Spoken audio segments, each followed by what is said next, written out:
Assalamu alaikum wa rahmatullah wa barakatuh.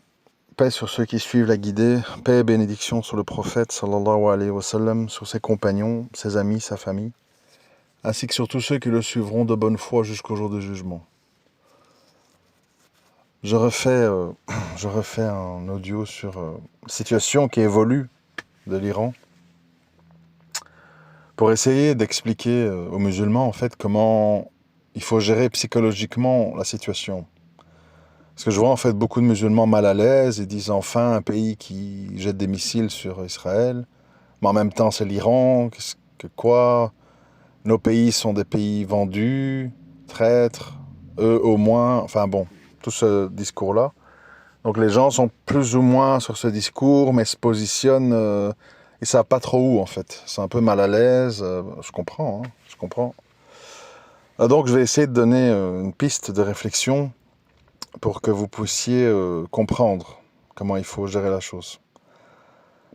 C'est assez simple en fait. Imaginez-vous, vous êtes dans une rue la nuit, deux types très baraqués, très agressifs, vous menacent. Donne-moi ton téléphone, donne-moi ton portefeuille, etc., etc. Et bon, ils sont tous les deux pour des raisons différentes, motivés à vous faire du mal. L'un, c'est parce que ceci, l'autre peut-être parce que vous êtes marié à son ex-femme ou je ne sais quoi. Enfin, ils ont chacun une motivation différente pour vous en vouloir, pour vouloir vous faire du mal. Alors, je prends cet exemple parce que c'est beaucoup plus simple à comprendre. Si à un moment donné, pour une raison ou l'autre, Allah il fait que ces deux individus commencent à s'embrouiller entre eux, parce qu'ils sont arrivés chez vous dans l'intention de vous faire du mal, et quand le deuxième est arrivé, il a donné un coup à la voiture du premier. Qu'est-ce que tu fais à ma voiture? Oh, mais toi, qu'est-ce que tu fais ici? Vous voyez, ça dégénère, quoi. Et ces deux-là, ils commencent à se battre, en fait, entre eux. Mais en fait, pour vous, c'est une bonne nouvelle. Parce que bon, qu'est-ce qu'il faut souhaiter ici? C'est très simple, en fait. Il faut souhaiter que ces deux pays s'affaiblissent mutuellement. Parce que tout le monde sait que, bon, l'Iran avait aussi des objectifs de nuisance vis-à-vis de... Ils ont déjà menacé beaucoup de choses, à travers les Houthis, donc menacé l'Arabie Saoudite. On sait tout ce qu'ils ont fait en Irak et en Syrie toutes ces années d'horreur. Ça fait 20 ans.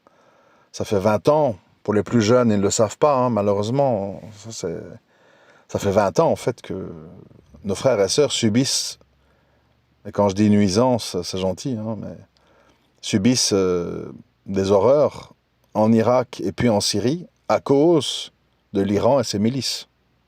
Donc ça, il ne faut pas l'oublier dans l'équation. Bon. Israël, autre problème, autre raison, tout ce qu'on veut. Mais voilà, il se fait que Allah, dans son infinie sagesse, a fait que ces deux pays commencent à se rentrer dedans, à se menacer. L'un bombarde les trucs de l'autre, etc., etc. C'est tout simplement... faut penser simplement dans la vie. Faut pas couper les cheveux en quatre. C'est tout simplement, tout ce qu'il y a à dire, c'est Allahu Akbar. Allah est grand. Et Allah fait que deux pays qui menaçaient les musulmans se retrouvent l'un contre l'autre. Bon. Voilà, c'est tout. Donc, c'est une bonne nouvelle, quoi. Je veux dire...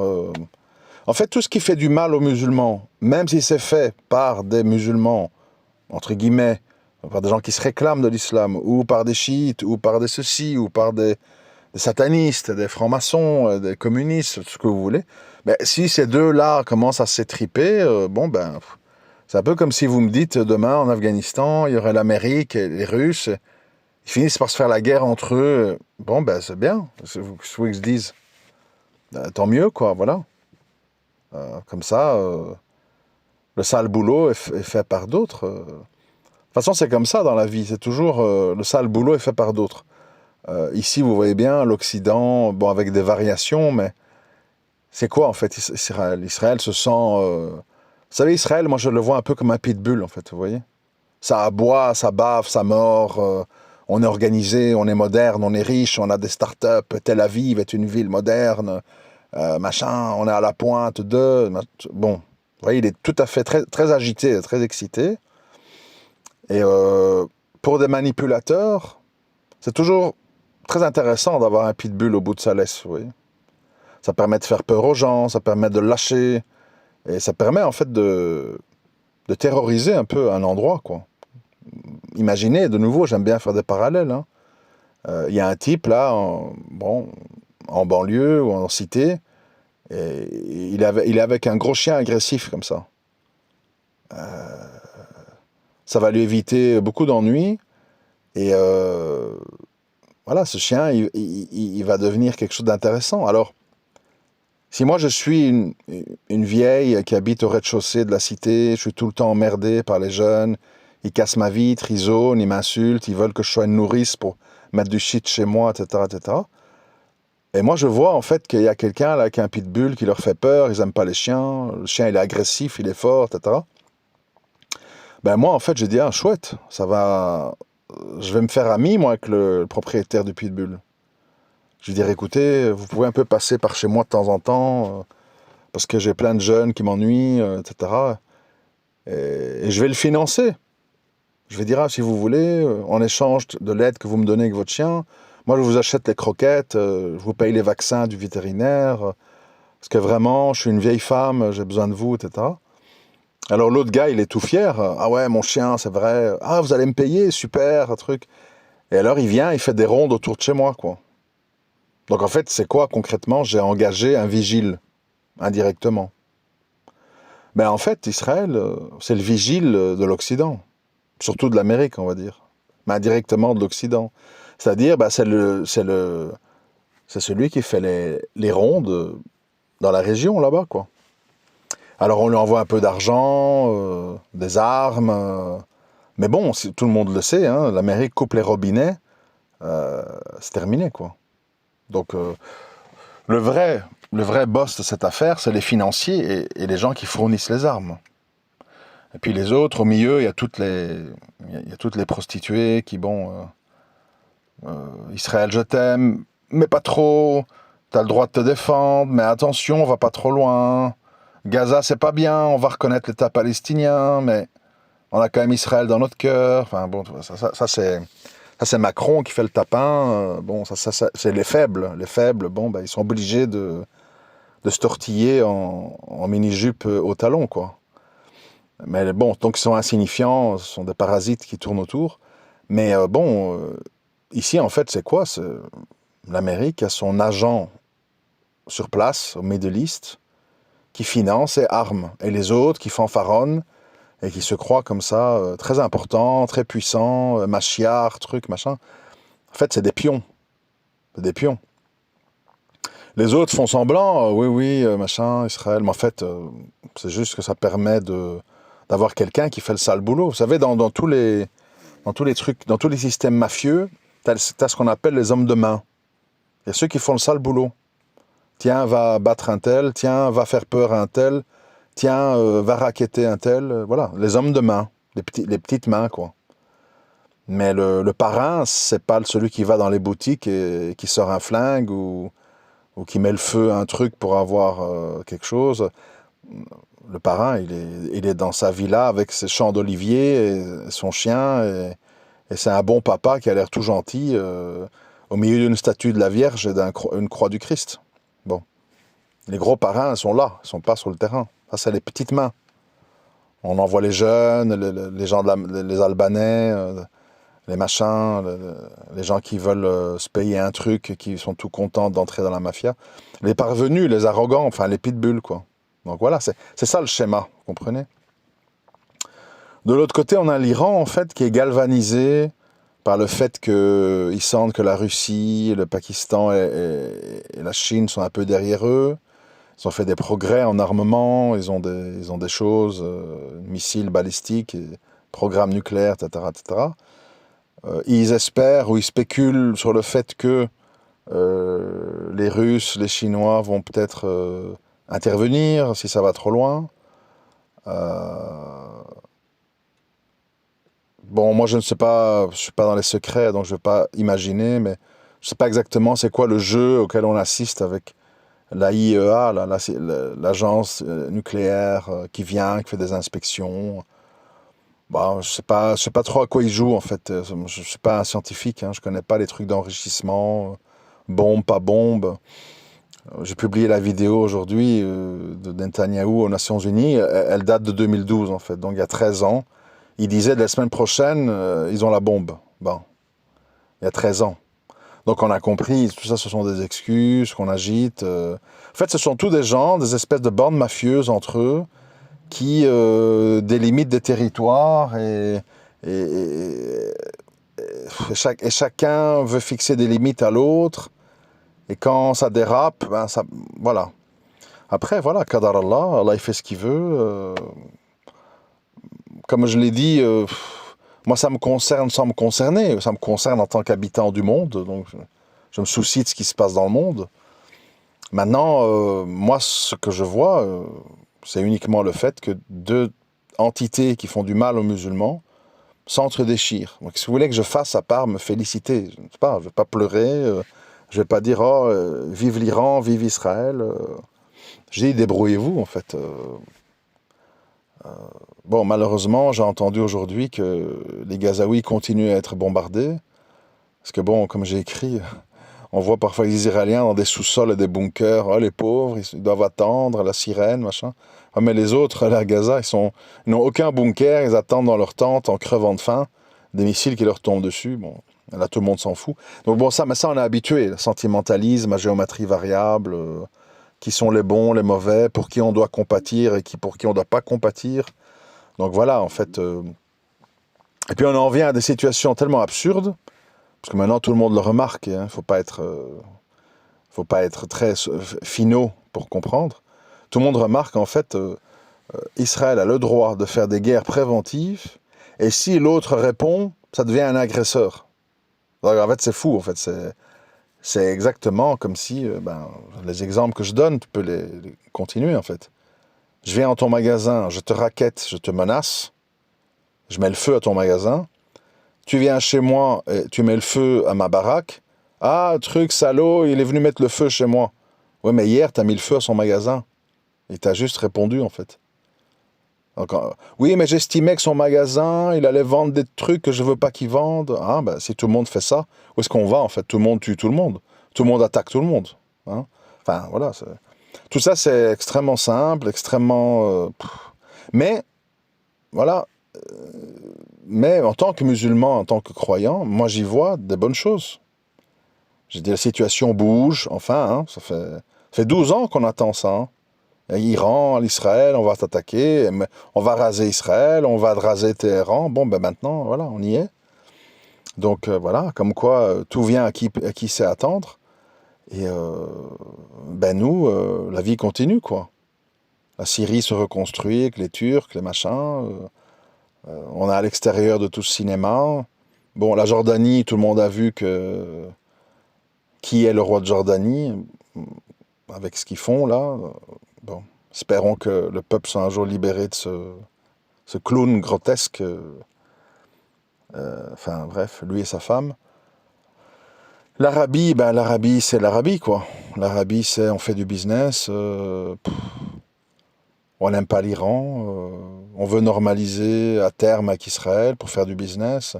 Ben, tous ces pays-là, Arabie, Dubaï, Qatar, ils font des affaires en fait, c'est tout. Ils veulent faire des affaires. Le reste, ça les intéresse pas trop. Qui que quoi, qui meurt, qui est quelle religion, qui veut quoi, grand Israël, petit Israël. C'est signer des contrats, des partenariats commerciaux, puis voilà, c'est tout. Donc voilà, il ne faut pas chercher plus loin que ça.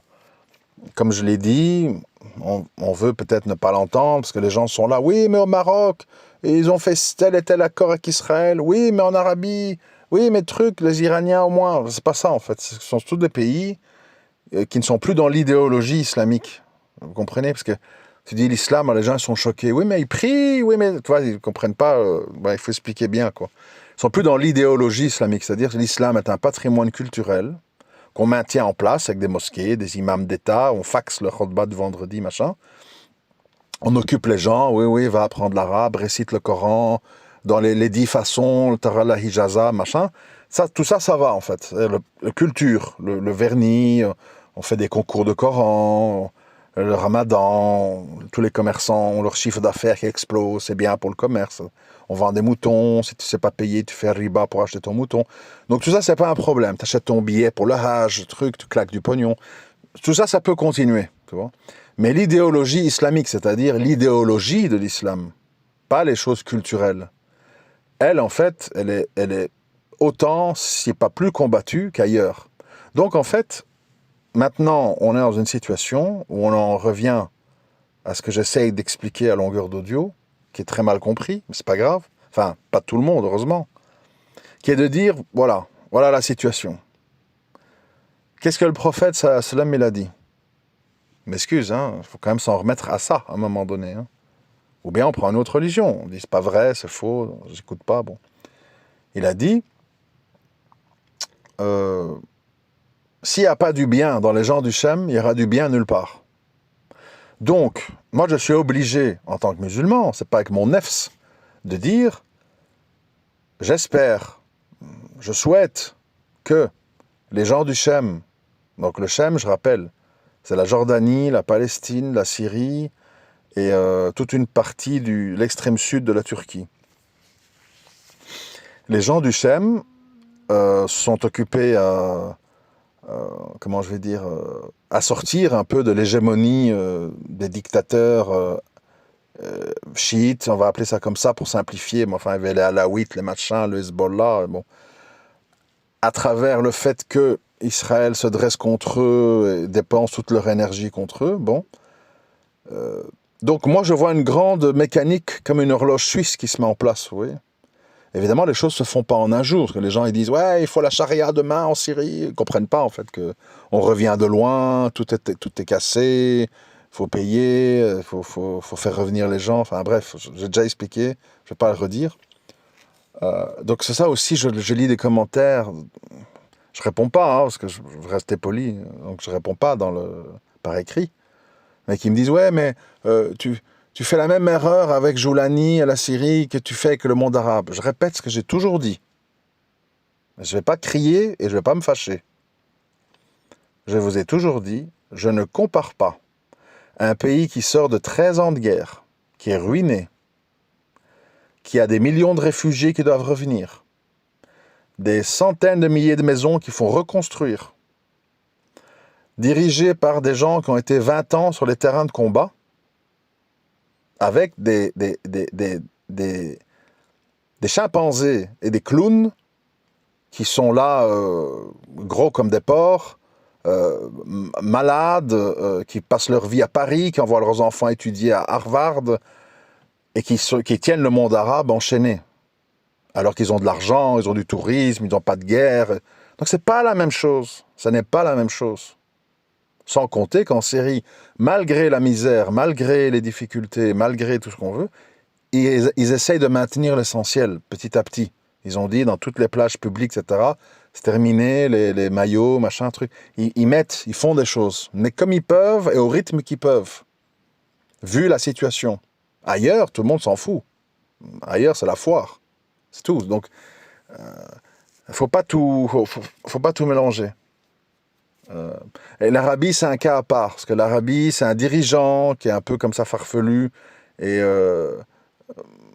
comment je veux dire, l'élite, comme ça, les enfants de l'élite sont un peu accès à des concerts, à des trucs, mais au niveau de la population, ça reste quand même assez conservateur. C'est plus compliqué, l'Arabie, c'est pas aussi simple. C'est pas un cas simple, on va dire. L'Arabie, comme les cas simples, c'est plutôt voilà, Maroc, Tunisie, Égypte, Algérie, bon, ça c'est... Voilà, c'est rien à dire, leurs dirigeants, la Jordanie, le roi Hussein, rien à dire.